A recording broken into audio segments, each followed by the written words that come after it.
तो जय हिंद जय जोहार। आज है 2 नवंबर 2025 और आज का दिन आप सबों का सफल सुखद सुंदर हो। इसी के साथ आज के दिन की शुरुआत करते हैं आज के समाचार पत्रों के खास खबरों के साथ। तो सबसे बड़ी खबर निकलकर सामने आ रही है, अब घर बैठे आधार अपडेट नहीं जाना पड़ेगा केंद्र। तो आधार कार्ड धारकों के लिए अपना आधार अपडेट करना बेहद आसान बना दिया गया है। इसके लिए आपको किसी आधार सेवा केंद्र पर लंबी लाइन में लगने की ज़रूरत नहीं होगी।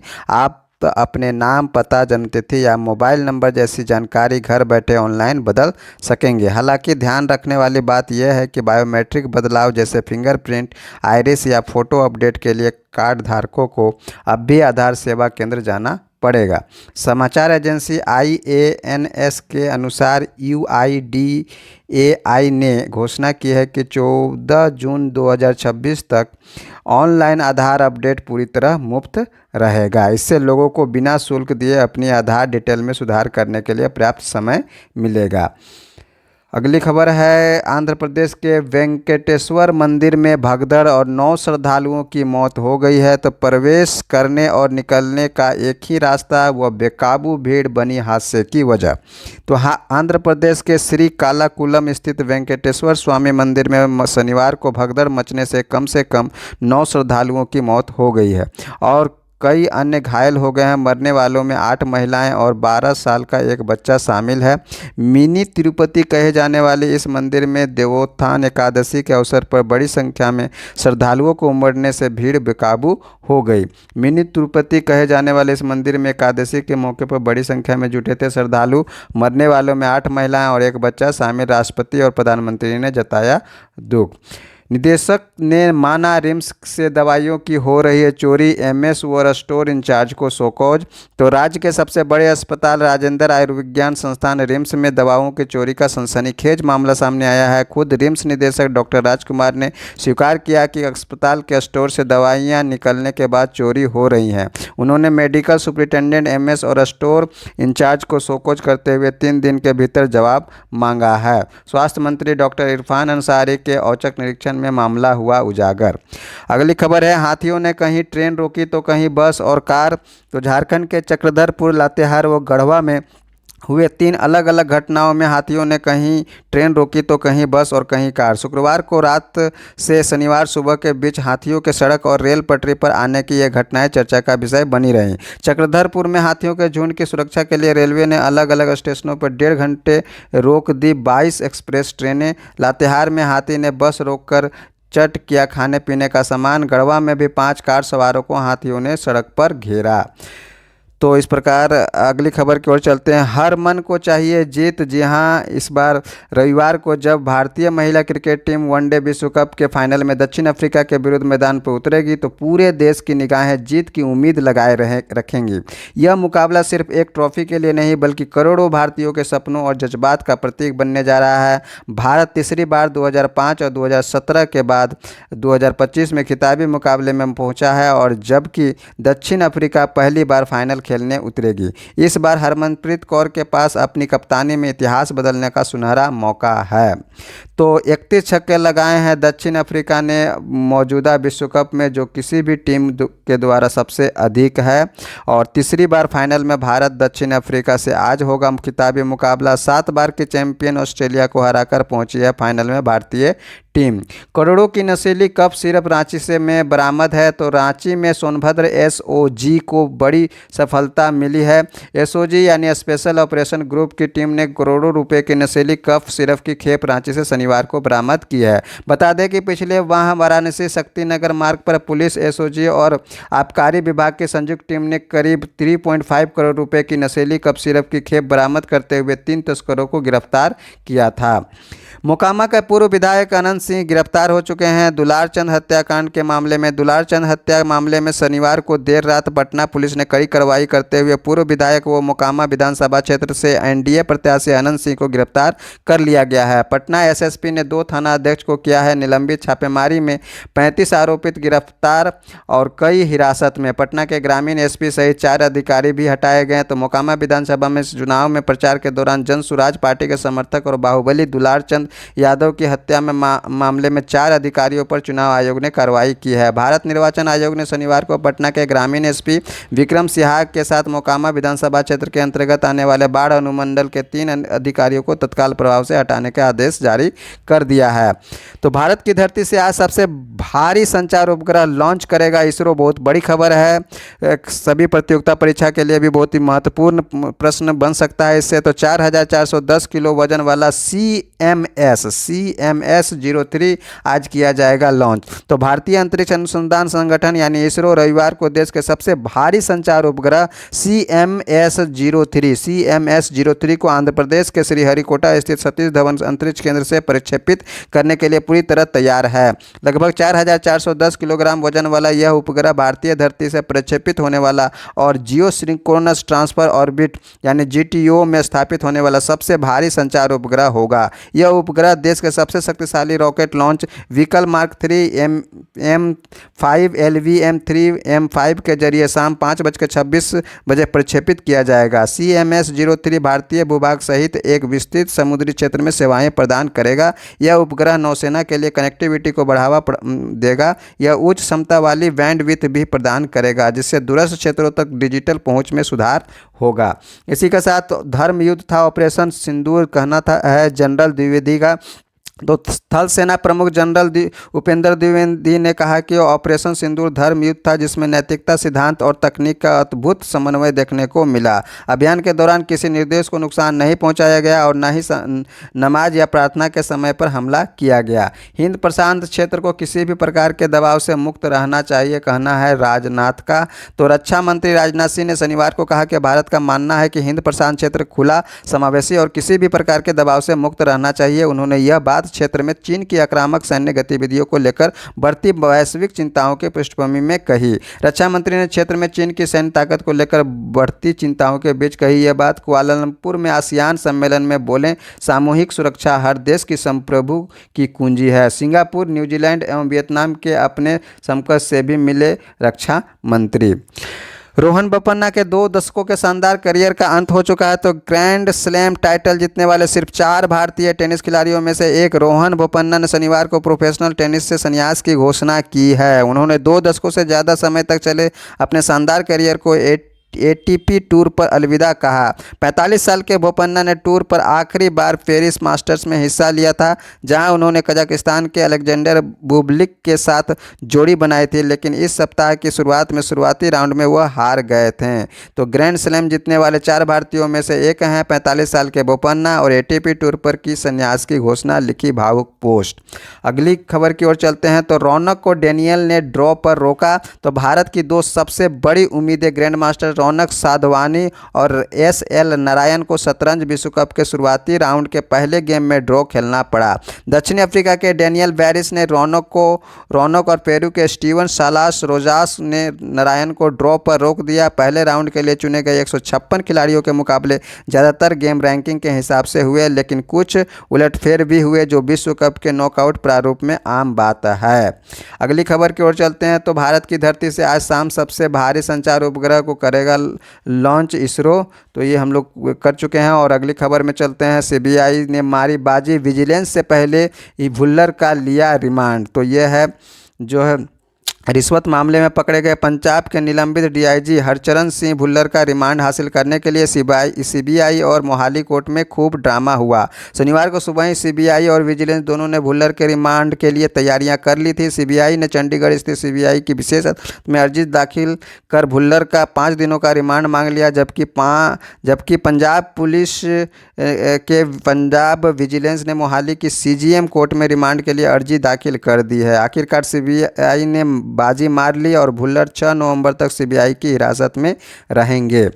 मतदाताओं को नागरिकता साबित करने के लिए ट्रंप के आदेश पर अस्थायी रोक। तो जज ने कहा राष्ट्रपति के 25 मार्च के कार्यकारी आदेश का एक हिस्सा अवैध। तो व्हाइट हाउस की प्रवक्ता ने कहा कि सरकार द्वारा इस फैसले के खिलाफ अपील करेगी। तो न्यूयॉर्क टाइम्स से खबर है। अमेरिका के संघीय न्यायाधीश कॉलिन कॉलर कोटेली ने मतदाताओं को नागरिकता साबित करने के लिए राष्ट्रपति डोनाल्ड ट्रंप के कार्यकारी आदेश के एक हिस्से को अवैध बताते हुए अस्थायी रूप से रोक दिया है। भारी ट्रकों और बसों के निर्यात पर नए अमेरिकी टैरिफ लागू हो गए हैं। तो अमेरिका को होने वाले ट्रकों और बसों के निर्यात पर शनिवार सोमवार से नए टैरिफ नियम लागू हो गए हैं। मध्यम एवं भारी ट्रकों के निर्यात पर 25% और बसों पर 10% की दर से टैरिफ लगेगा। ट्रंप प्रशासन ने इन आयातों के जरिए सुरक्षा जोखिमों की जांच के बाद ये टैरिफ लगाए थे। अगली खबर की ओर चलते हैं। विश्व एआई सहयोग संगठन की स्थापना की जाए, कहना है चिनफिंग का। तो 32वें एपेक शिखर सम्मेलन के समापन अवसर पर 32वें एपेक शिखर सम्मेलन के समापन अवसर पर शनिवार को चीन के राष्ट्रपति शी जिनपिंग ने विश्व आर्टिफिशियल इंटेलिजेंस सहयोग संगठन की स्थापना का प्रस्ताव रखा। उन्होंने कहा कि एशिया प्रशांत अर्थव्यवस्था को मानवता के कल्याण को दिमाग में रखना चाहिए। एआई के स्वस्थ और व्यवस्थागत विकास को प्रोत्साहित करना चाहिए ताकि लाभदायक, सुरक्षित और एक समान दिशा निर्धारित की जा सके। तो चीनी राष्ट्रपति बोले, एआई का स्वस्थ और व्यवस्थागत विकास जरूरी। राजद्रोह के मामले में शेख हसीना और 260 अन्य को भगोड़ा किया घोषित। तो बांग्लादेश के आपराधिक जांच विभाग यानी सीआईडी ने अपदस्थ प्रधानमंत्री शेख हसीना और 260 अन्य को online platform Joy Bangla brigade से जुड़े राजद्रोह के एक मामले में भगोड़ा घोषित करते हुए नोटिस जारी किया है।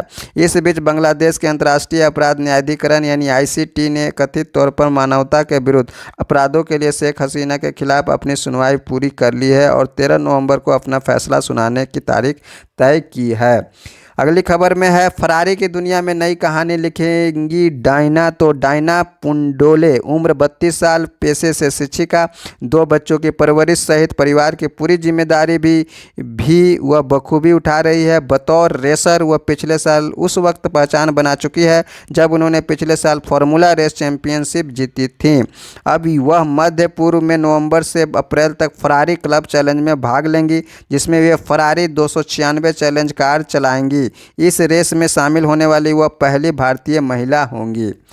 तो बिना स्क्रीनिंग चढ़ रहा है थैलेसीमिया पीड़ित 5000 बच्चों को खून एचआईवी का खतरा। तो खबर है झारखंड रांची से। तो झारखंड में थैलेसीमिया से पीड़ित 5000 बच्चे आज भी एचआईवी जांच और स्क्रीनिंग की प्रक्रिया से वंचित हैं। नियमों के मुताबिक थैलेसीमिया पीड़ित बच्चों की हर साल एचआईवी सहित अन्य संक्रामक बीमारियों की स्क्रीनिंग अनिवार्य है ताकि यह सुनिश्चित किया जा सके कि बार बार खून चढ़ाने की प्रक्रिया में वे किसी संक्रमण की चपेट में न आएँ। लेकिन इस दिशा में लगातार लापरवाही बढ़ती जा रही है। अगली खबर की ओर चलते हैं। तो दुलारचंद हत्याकांड, अधिकारियों के खिलाफ अनुशासनात्मक कार्यवाही शुरू करने का निर्देश दिया है। निर्वाचन आयोग की कार्रवाई, एसपी सहित 4 अफसर हटाए गए हैं। तो स्वच्छ सर्वेक्षण 2025 होने वाला है। तो रांची नगर निगम ने शुरू की तैयारी, विशेष सफाई और स्मार्ट वर्क पर जोर, क्योंकि पिछली बार हम रहे थे फिसड्डी। तो रांची नगर निगम के स्वच्छ सर्वेक्षण 2025 की तैयारी शुरू कर दी है। इसके लिए अपर प्रशासक संजय कुमार की अध्यक्षता में शनिवार को रांची नगर निगम सभागार में एक महत्वपूर्ण बैठक हुई।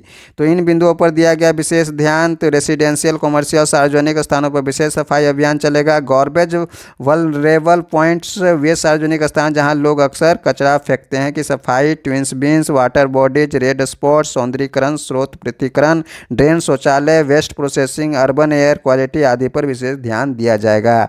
तो देश के टॉप 10 गंदे शहर में शामिल है रांची 4थे नंबर पर और धनबाद 6ठे नंबर पर। पहले नंबर पर मदुरई है और आखिरी 10 नंबर पर है दिल्ली। अस्पतालों में सिर्फ बर्न वार्ड का बोर्ड, न डॉक्टर, न उपकरण और न ही ट्रेंड स्टाफ। तो खबर है झारखंड से। तो झारखंड के रांची के अनुसार केंद्र सरकार ने बर्न यूनिट के निर्माण और उपकरणों की खरीदारी के लिए करोड़ों रुपए दिए, लेकिन इन्हें झारखंड के अस्पतालों में सही तरीके से खर्च नहीं किया गया, जिससे वहां बर्न वार्ड पूरी तरह तैयार नहीं हो सका। वहीं उसका उपयोग दिखाने वाली कोई भी पारदर्शी रिपोर्ट भी तैयार नहीं की गई। मेडिकल कॉलेज और अस्पतालों में 10 से 20 बेड की एयर कंडीशनड बर्न यूनिट तैयार की जानी थी। इन्हें आईसीयू से जुड़े उपकरण, डिफाइब्रिलेटर, सीरीज कप, पंप स्टेशन, बर्न कज, ऑटो वेंटिलेटर, रोगी monitor, infusion pump, nebuliser, isolation ward, male unit, female unit, OT, dressing room और इसे आधुनिक उपकरणों से लैस करना था। लेकिन ऑडिट रिपोर्ट में यह बात सामने आई कि कई अस्पतालों के अंदर बर्न वार्ड का सिर्फ सिर्फ बोर्ड लगा दिया गया। वहाँ न तो अर्हता के हिसाब से डॉक्टर थे, न ही ट्रेंड मेडिकल स्टाफ और ज़रूरी उपकरण। कई बुनियादी सुविधाओं की भी कमी थी। रिपोर्ट में यह कहा गया कि कुछ अस्पतालों में तो वार्ड का कोई भी डिटेल मौजूद नहीं है। तो 5 मेडिकल कॉलेजों की वन वार्ड में भी अनियमितता, जिसमें शहीद Nirmal Mahato medical college Dhanbad, MGM medical college Jamshedpur, Phulo Jhano medical college Dumka और मेदिनीनगर मेडिकल कॉलेज पलामू और शेख भिखारी मेडिकल कॉलेज हजारीबाग हैं। अगली खबर की ओर चलते हैं। शुरू हुआ एशिया प्रशांत सहयोग का नया दौर। अगला एपेक सम्मेलन चीन में होगा। तो व्यापार युद्ध पर अस्थायी विराम लगाने को लेकर अमेरिका के राष्ट्रपति डोनाल्ड ट्रंप और चीन राष्ट्रपति शी जिनपिंग के बीच सहमति बनने के कुछ दिन बाद एशिया और प्रशांत क्षेत्र के 21 देशों के नेताओं ने क्षेत्रीय आर्थिक सहयोग पर जोर देने वाले एक बयान के साथ शनिवार को अपने वार्षिक आर्थिक शिखर सम्मेलन का समापन किया। दक्षिण कोरियाई शहर क्योंगजू में एशिया प्रशांत आर्थिक सहयोग यानी एपेक शिखर सम्मेलन के 2 दिनों के बाद कहाँ हो रहा है? तो दक्षिण कोरियाई शहर क्योंगजू में एपेक शिखर सम्मेलन इस बार हुआ। 2 दिनों के बाद एपेक नेताओं ने एक संयुक्त बयान जारी किया, जिसमें दुनिया की 2 सबसे बड़ी अर्थव्यवस्थाओं अमेरिका और चीन के बीच व्यापार तनाव से बुरी तरह प्रभावित वैश्विक अर्थव्यवस्था की साझा चुनौतियों से निपटने के लिए अधिक सहयोग करने का वादा किया गया। और जीएसटी संग्रह 4.6% बढ़कर हुआ 1.96 लाख करोड़। तो जीएसटी दरों में कटौती के बावजूद त्योहारी खरीदारी के कारण अक्टूबर में सकल जीएसटी संग्रह 4.6% बढ़कर लगभग 1.96 लाख करोड़ रुपए हो गया है। हालांकि यह चालू वित्त वर्ष में अब तक की सबसे धीमी दर है। अगली खबर की ओर चलते हैं। लखनऊ के जायके और पाक कला को मिला वैश्विक सम्मान। तो नवाबी तहजीब, मेहमान नवाजी और लजीज पकवानों की पहचान रखने वाले लखनऊ ने एक बार फिर इतिहास रच दिया। यूनेस्को ने उत्तर प्रदेश की राजधानी लखनऊ को क्रिएटिव सिटी ऑफ गैस्ट्रोनॉमी यानी पाक कला की रचनात्मक नगरी के रूप में मान्यता दी है। ये उपलब्धि न केवल लखनऊ के खान पान की परंपरा की वैश्विक पहचान दिलाती है, बल्कि भारत के सांस्कृतिक गौरव में भी एक नया अध्याय जोड़ती है। विश्व नगर दिवस के अवसर पर यूनेस्को के महानिदेशक ऑड्रे ओजेले ने 58 नए शहरों को यूनेस्को क्रिएटिविटी सिटीज नेटवर्क यानी UCCN में शामिल करने की घोषणा की है। अब 100 से अधिक देशों के 408 शहर इस प्रतिष्ठित सूची का हिस्सा हैं। इनमें लखनऊ को पाक कला श्रेणी में जगह मिली है, जो उसके अवधी व्यंजनों, मिठाइयों और परंपरागत मेहमान नवाजी की वैश्विक स्वीकृति का प्रतीक है। वहीं पर तहजीब से स्वाद तक यही है लखनऊ का जादू। और भारत के यूनेस्को स्थायी प्रतिनिधिमंडल ने सोशल मीडिया पर लिखा है, भारत के लिए गर्व का क्षण। दुनिया के रचनात्मक शहरों में शामिल यूनेस्को की नई सूची में लखनऊ के साथ संगीत के लिए किसुमू केन्या और न्यू ओरिलियंस अमेरिका, डिजाइन के लिए रियाद सऊदी अरब, पाक कला के लिए मातो सिन्हो पुर्तगाल और क्यून का इक्वाडोर, फिल्म के लिए गीजा और वास्तुकला के लिए रोवेनोमी फिनलैंड, मीडिया कला के लिए मलंग और साहित्य के लिए एबरिस्टविस्ट जो कि ब्रिटेन शहर से है जैसे शहर शामिल हैं। तो यूनेस्को क्रिएटिविटी सिटीज नेटवर्क स्थापना हुआ था 2004 में। उद्देश्य रचनात्मकता से सतत शहरी विकास को बढ़ावा देना। सदस्य हैं 100 से अधिक देश के 408 शहर शामिल किए गए। तीसरा T20 आज जोश के हेजलवुड की अनुपस्थिति में पलटवार को तैयार भारत। तो तेज गेंदबाज जोश हेजलवुड की अनुपस्थिति में भारतीय बल्लेबाजों को ऑस्ट्रेलिया के खिलाफ रविवार को यहां होने वाले तीसरे T20 अंतर्राष्ट्रीय क्रिकेट मैच में थोड़ी राहत मिलेगी और वह पहले से बेहतर प्रदर्शन करने की कोशिश करेंगे। T20 में सर्वाधिक रन बनाने वाले बल्लेबाज बने बाबर। तो पाकिस्तान के पूर्व कप्तान बाबर आजम भारत के रोहित शर्मा और विराट कोहली को पीछे छोड़कर T20 अंतर्राष्ट्रीय क्रिकेट में सर्वाधिक रन बनाने वाले बल्लेबाज बन गए हैं। बाबर ने शुक्रवार रात लाहौर में दक्षिण अफ्रीका के खिलाफ दूसरे T20 मैच में 18 गेंदों पर 11 रन बनाकर यह उपलब्धि हासिल की।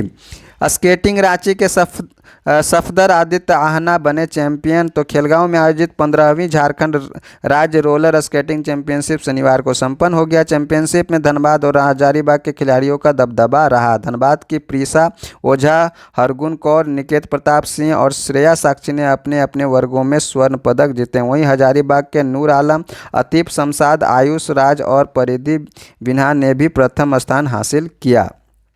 तो ये था आज के समाचार पत्रों के खास खबर। हर रोज़ के समाचार पत्रों के खास खबर को जानने के लिए हमारे चैनल के साथ जुड़ें, शंकर बेदिया क्लासेस। और यदि आप जेपीएससी, यूपीएससी या फिर अदर स्टेट पीसीएस के एस्पायरेंट हैं, एग्ज़ाम के एस्पायरेंट हैं, तो हमारे इस चैनल में चैप्टर वाइज क्लासेस ली जाती हैं, जो जहाँ से आप अपने तैयारी को बेहतर बना सकते हैं। मिलते हैं नेक्स्ट वीडियो में, तब तक के लिए जय हिंद।